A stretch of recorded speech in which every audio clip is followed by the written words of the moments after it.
जनजातीय कार्य राज्य मंत्री रेणुका सिंह मैम है हमारे साथ। मैम, आज 12 समुदायों को शामिल करने के लिए, अनुसूचित जनजाति में शामिल करने के लिए आपने बिल पेश किए, क्या कहेंगी मैम? और 12 पहले आज़ादी के बाद से ही 42 जातियों को जो है इसमें शामिल किया गया था, लेकिन कुछ जाति जो है वो इससे वंचित रह गए थे। आज छत्तीसगढ़ के जिन 12 जनजातियों को जनजातियों की सूची में शामिल किया गया है, उन सभी के लिए अमृतकाल में ये स्वर्णिम दिन है। आज के बाद संविधान में उनको जो अधिकार दिए गए हैं, जो आरक्षण दिए गए हैं और योजनाओं का जो उनको लाभ मिलना है, सभी प्रकार की सुविधाएं प्राप्त होंगी। पिछले 40 वर्षों से वे प्रयासरत थे और इन 9 वर्षों में माननीय प्रधानमंत्री जी के निर्देशन में 9 राज्यों के जनजातीय समुदाय को जनजातियों की सूची में शामिल किया गया है और भी राज्यों के प्रस्ताव हैं, उन पर हमारा मंत्रालय काम कर रहा है। और मैम, जनजातीय समुदाय की जब हम बात करते हैं, इसमें धर्मांतरण सबसे बड़ा मुद्दा निकल कर सामने आता है। कल भी प्रश्नकाल के दौरान जो है धर्मांतरण को लेकर भी सवाल किए गए। धर्मांतरण आदिवासी समाज के बीच जो है एक कहें तो जटिलतम रूप से व्याप्त हो चुका है और इसको लेकर जो है सरकारें भी कई तरह की तैयारियां कर रही हैं। तो मैम, इस कन्वर्जन को कैसे देख रही हैं?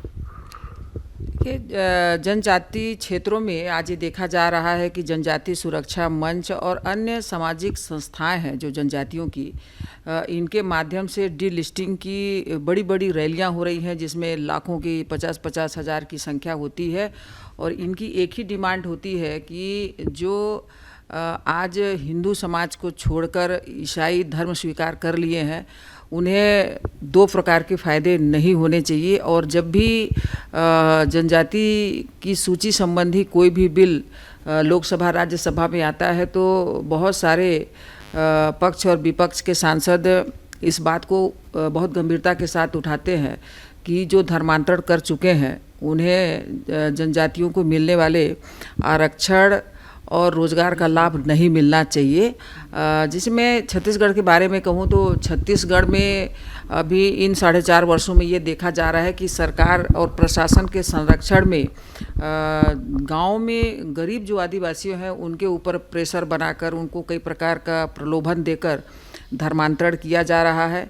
और इसमें सामाजिक संस्थाएं जो धर्मांतरण के खिलाफ हैं वो इसका विरोध करती हैं, तो उनके ऊपर पुलिसिया कार्रवाई हो रही है।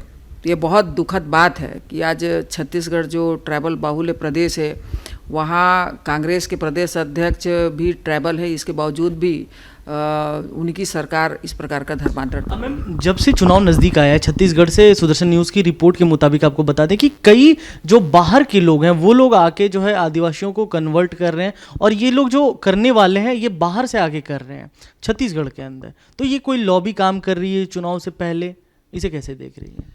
जब तक सरकार और प्रशासन का, पुलिस का संरक्षण ना हो, तब तक गांव में मीटिंग करके, सभा करके, सम्मेलन करके कोई भी बाहर से आया हुआ व्यक्ति किसी को धर्मांतरित नहीं कर सकता। ये पूरी तरीके से स्पष्ट और साफ है कि कांग्रेस की सरकार के संरक्षण में, उनके पुलिस के संरक्षण में इस प्रकार का धर्मांतरण हो रहा है, जिसका मैं पुरजोर विरोध करती हूँ। और जब भी मेरे सामने मामला आता है, मैं तो लोगों को समझाती भी हूँ और प्रशासन को और सरकार को भी इसके बारे में मैं बातचीत करती हूँ, लेकिन लोग मानते नहीं हैं। आप थी हमारे साथ बात करने के लिए जनजातीय कार्य मंत्री रेणुका सिंह मैम, जिनका साफ तौर पे कहना है कि जनजातीय समुदाय के लिए कई तरह के कार्य किए जा रहे हैं। साथ ही जो धर्मांतरण का मुद्दा जनजातीय समुदाय के बीच बहुत ज़्यादा व्याप्त है, इस पर भी केंद्र सरकार काम कर रही है रोकथाम लगाने के लिए।